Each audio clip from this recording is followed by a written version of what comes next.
பாசிச பாஜகவுடன் கூட்டணி வைப்பதற்கு நாங்கள் ஒன்றும் ஊழல் கட்சியல்ல என்று அதிமுகவை மறைமுகமாக சாடிய நடிகர் விஜய்க்கு அதிமுக தலைவர்கள் கடும் கண்டனம் தெரிவித்துள்ளனர். வாங்கிய காருக்கு வரி செலுத்தாதவர் ஊழலை பற்றி பேசுவதா என்றும் ஓட்டுக்காக அண்ணாவின் பெயரை பயன்படுத்துவதாக அவர்கள் விமர்சித்துள்ளனர். பாசிச கட்சியோடு கூட்டணி அமைப்பதற்கு அல்லது அடிமையாக போவதற்கு நாங்கள் ஒன்றும் ஊழல் கட்சி அல்ல என்று இப்பொழுதே தன்னுடைய கட்சிக்கு சான்றிதழ் வழங்கிக் கொள்ளுகிறார், சர்டிஃபிகேட் கொடுத்து கொள்ளுகிறார். ஆனால் ஒன்றை மட்டும் இங்கே குறிப்பிட்டு சொல்ல விரும்புகிறேன். இவர் அரசியல் கட்சி ஆரம்பிக்காததற்கு முன்பாக ஒரு வெளிநாட்டு சொகுசு காரை வாங்கி அதற்கு அரசாங்கத்தினுடைய விதிமுறைப்படி அதற்கு வரி கட்டாமல் ஏய்த்ததோடு மட்டுமல்ல, அதை அந்த வரி ஏய்ப்பை காட்டி அவர் நீதிமன்றம் வரை சென்றார். நீதிமன்றத்திலே குற்றம் பட்டார்.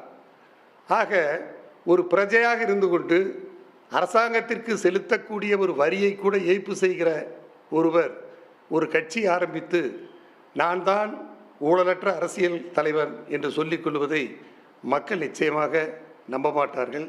எனவே எங்களை பற்றி அவர் ஊழல் குற்றச்சாட்டோ அல்லது பொருந்தாத கூட்டணியோ என்று சொல்லுவதெல்லாம், அடிமைகள் என்று சொல்லுவதெல்லாம் அவருடைய தகுதிக்கு அழகல்ல.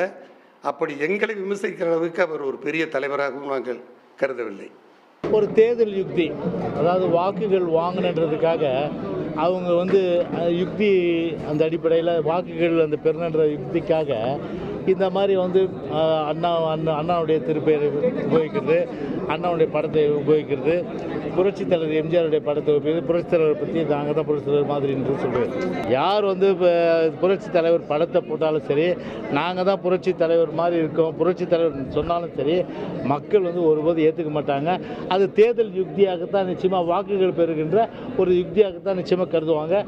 கண்டிப்பாக வாக்குகள் அதனால் பெற முடியாது.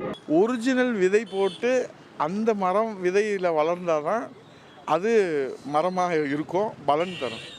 இந்த ஒட்டு மரம்னு ஒன்று வரும் பார்த்துக்கிட்டிங்கன்னா, எந்த மரம் வளர்ந்துருக்கோ அந்த மரத்தோட ஒட்டு மரம்னு ஒரு மரம் வரும்.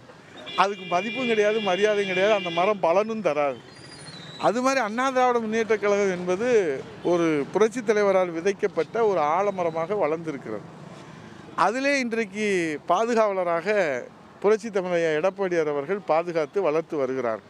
அதில் ஒட்டு மரங்கள் அப்போது உருவாகுவது என்பது இவர் மட்டும் அல்ல, பல பேர் புரட்சி தலைவருடைய பெயரை சொல்லி அவருடைய அடையாளத்தையும் அங்கீகாரத்தையும் அவருடைய செல்வாக்கையும் அவருடைய அந்த அறிமுகங்களையும் தான் பயன்படுத்தி கொள்ள வேண்டும் என்று முயற்சி செய்தவர்கள் எல்லோரும் காலத்தால் காணாமல் போயிருக்கிறார்கள். உடனுக்குடன் செய்திகளை தெரிந்து கொள்ள சன் நியூஸ் பெல் ஐகானை கிளிக் பண்ணுங்க.